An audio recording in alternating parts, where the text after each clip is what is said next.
तो अब भी कांग्रेस पार्टी क्या तैयार है कि नीतीश कुमार को वो प्रधानमंत्री प्रोजेक्ट कर देगी?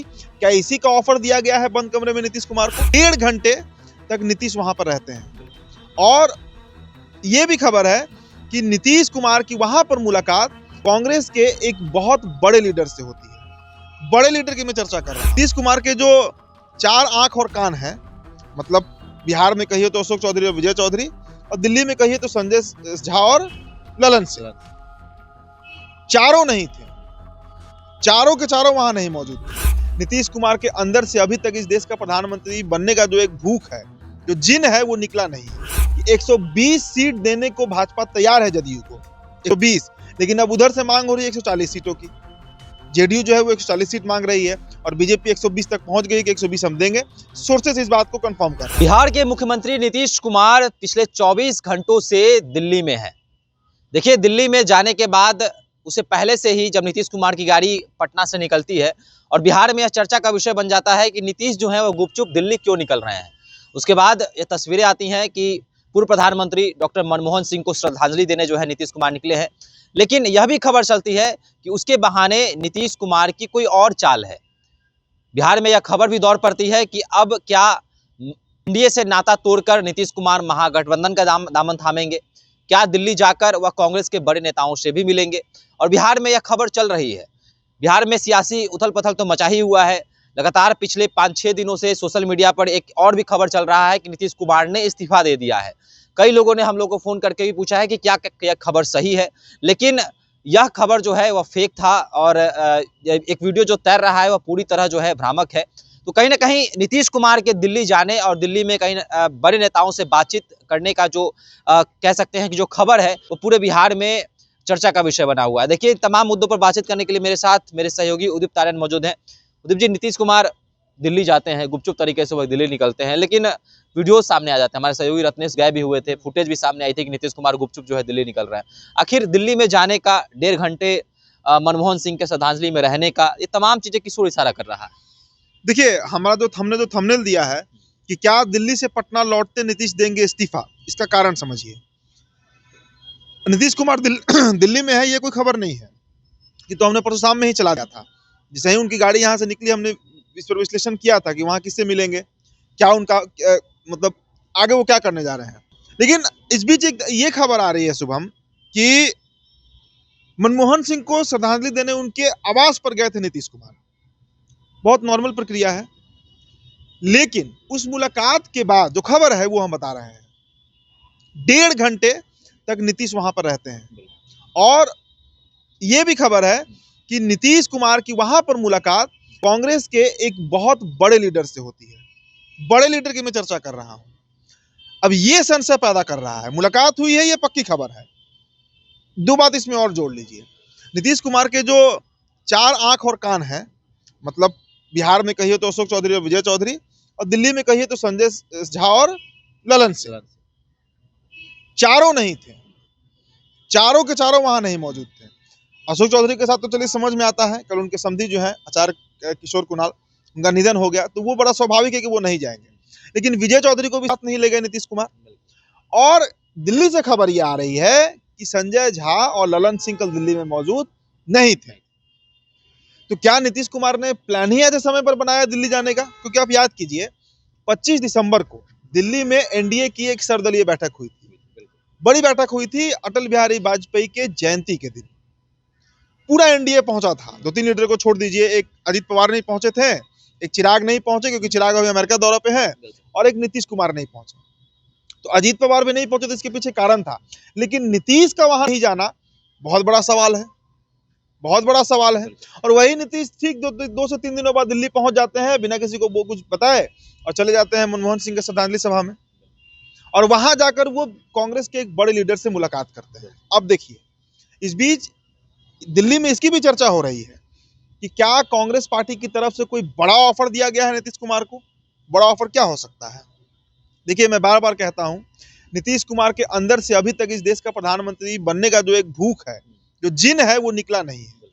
नीतीश आज भी चाहते हैं कि अगर उनको मौका मिल जाए, और कोई चाहेगा, 20 साल जो व्यक्ति सीएम रहा है किसी राज्य का, जिसका करीब 40-45 सालों का राजनीतिक करियर रहा है, बड़े बड़े संवैधानिक पदों पर रहा, रेल मंत्री से लेकर कई टर्म MP, MLC, MLA सब रहे, वो व्यक्ति क्यों नहीं चाहेगा कि PM बने? तो नीतीश कुमार के अंदर से वो जिन निकला नहीं है। तो सवाल अब यहाँ पर उठता है कि क्या नीतीश कुमार को कांग्रेस पार्टी की तरफ से प्रधानमंत्री बनने का न्योता दिया गया है, ऑफर दिया गया है? आप याद कीजिए, जब इंडिया गठबंधन का निर्माण हुआ था, उस फोरम का निर्माण नीतीश कुमार ने ही करवाया था। तमाम देश की विपक्षी पार्टियों को एक साथ लाए थे। नीतीश कुमार स्टेट स्टेट घूम रहे थे, दिल्ली गए, केजरीवाल से मिले, यूपी गए, अखिलेश यादव से मिले, तमिल गए, स्टालिन से मिले, बंगाल गए, ममता बनर्जी से मिले, सभी लोगों से मिले, उड़ीसा गए, पटनायक जी से ये मिले। हालांकि नवीन पटनायक ने इनकार कर दिया, लेकिन नीतीश कुमार ने अपना अप्रोच जरूर लिया था। तब एक मंच तैयार हुआ था जिसका नाम रखा गया था इंडिया गठबंधन, और उस समय भी नीतीश कुमार को कांग्रेस तैयार थी PM बनाने के लिए, जो खबर आ रही थी, जो ये लोकसभा चुनाव के 6-8 महीने पहले की घटना है। लेकिन अचानक से नीतीश कुमार पलट गए और इधर चले आए। तो अब भी कांग्रेस पार्टी क्या तैयार है कि नीतीश कुमार को वो प्रधानमंत्री प्रोजेक्ट कर देगी?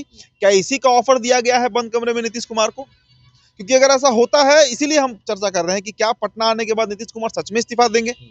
क्या बिहार वो तेजस्वी को सौंप कर दिल्ली की तरफ निकलेंगे? क्योंकि देखिए, जदयू के जो 12 सांसद है वो अगर छटकते हैं तो चिराग पासवान भी तैयार बैठे हैं। इसलिए तैयार बैठे हैं क्योंकि देखिए, चिराग पासवान की पार्टी के ऊपर भी कार्रवाई हुई, हुलास पांडे पर छापेमारी हो गई है, अभी तक उसका जांच चल रहा है। तो रडार पर तो चिराग पासवान भी है।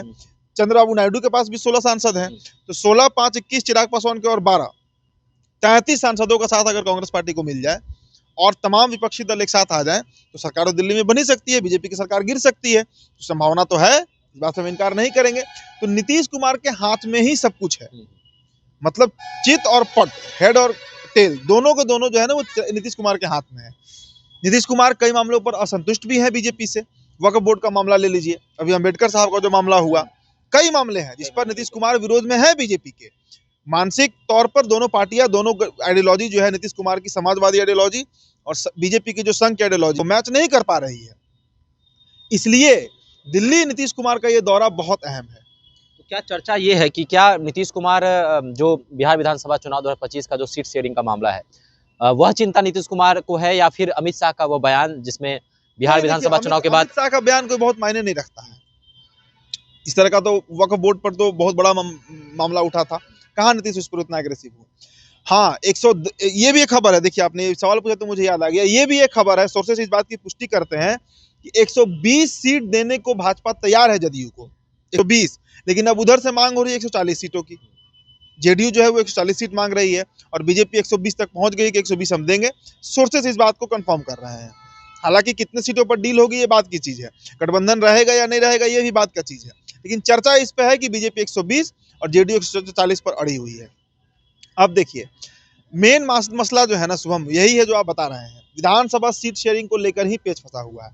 प्रेशर पॉलिटिक्स भी इसे आप कह सकते हैं, क्योंकि जब हम तक ये खबर है और सब चैनल पर पत्रकार चला रहे हैं इसे, तमाम जो सीनियर जर्नलिस्ट हैं, तो बीजेपी के पास भी ये खबर पक्के तौर पर होगी कि नीतीश कुमार कांग्रेस के बड़े लीडर से मुलाकात कर रहे हैं, दिल्ली में कर भी चुके हैं। तो अब सीट शेयरिंग को लेकर हो सकता है मसला फंसा हो, या ये जैसा मैंने बताया कि नीतीश कुमार के अंदर से अभी वो जिन नहीं निकला है कि उनको PM बनना है, और कांग्रेस पार्टी अगर तैयार है तो हो सकता है तब PM के लिए तो कहीं कोई पलटी मार जाएगा। चिराग और नीतीश के लिए क्या कुछ कहेंगे? दोनों को एक दूसरे की चिंता है। नीतीश कुमार सोच रहे हैं कि चिराग को कहीं ज्यादा सीट ना मिल जाए, लोकसभा चुनाव में उन्होंने बेहतर प्रदर्शन भी किया है। ये मसला नहीं है, इसमें कोई दो राय नहीं है कि ज्यादा सीट जदयू को ही मिलेगी, बहुत ज्यादा मिलेगी जदयू को। चिराग पासवान पर तो बीजेपी नकेल कस रही है, लेकिन भाजपा तो सोचेगी ना कि जदयू का सीट काट कर चिराग को भी दिया जाए। बीजेपी 120 तक पहुंच गई है तो कितना सीट काट लेगी? अब 120 अगर दे देगी तो 143 का है, तो लगभग 50% सीट तो अकेले जेडीयू को मिल गया। बाकी 50% में कुशवाहा भी है, मांझी भी है, चिराग भी है और बीजेपी खुद भी है, तो कितना सीट काट पाएगी अब? चलिए, तो नीतीश कुमार को लेकर बिहार में चर्चा का विषय गर्म है कि कहीं ना कहीं नीतीश कुमार फिर से INDIA गठबंधन में जा सकते हैं। उन्हें प्रधानमंत्री बनाने का ऑफर भी राहुल गांधी ने दिया है, गठबंधन ने दिया है। तो कहीं ना कहीं कह सकते हैं कि नीतीश कुमार को लेकर जो चर्चा है कि यहाँ बिहार में आकर तेजस्वी को कमान सौंप सकते हैं और वह दिल्ली निकल सकते हैं। अगर नीतीश कुमार इस्तीफा सौंपते हैं और अपने सभी सांसदों को लेकर महागठबंधन की ओर चले जाते हैं, चंद्रबाबू नायडू भी अगर NDA से अलग होकर INDIA गठबंधन में चले जाते हैं, तो कहीं ना कहीं एक रूप तैयार हो सकता है, एक रूपरेखा जो है वह तैयार हो सकता है और INDIA गठबंधन की सरकार बन सकती है। सीट शेयरिंग का भी जो है चिंता बना हुआ है कि आखिर बिहार में कितना सीट मिलेगा। अमित शाह का वो बयान की भी चर्चा हो रही है कि बिहार विधानसभा चुनाव के बाद हम लोग मुख्यमंत्री का चेहरा जो है वह प्रस्तुत करेंगे। तमाम तरह की चीज़ें हैं, 120 सीट देने के लिए तैयार भी है भाजपा। तो तो आपका क्या कहना है, क्या बिहार में फिर से तख्ता अलट पलट होगा, नीतीश कुमार क्या फिर से पलटी मारेंगे? अभी हमारे साथ कमेंट सेक्शन में अपनी राय रख सकते हैं। धन्यवाद।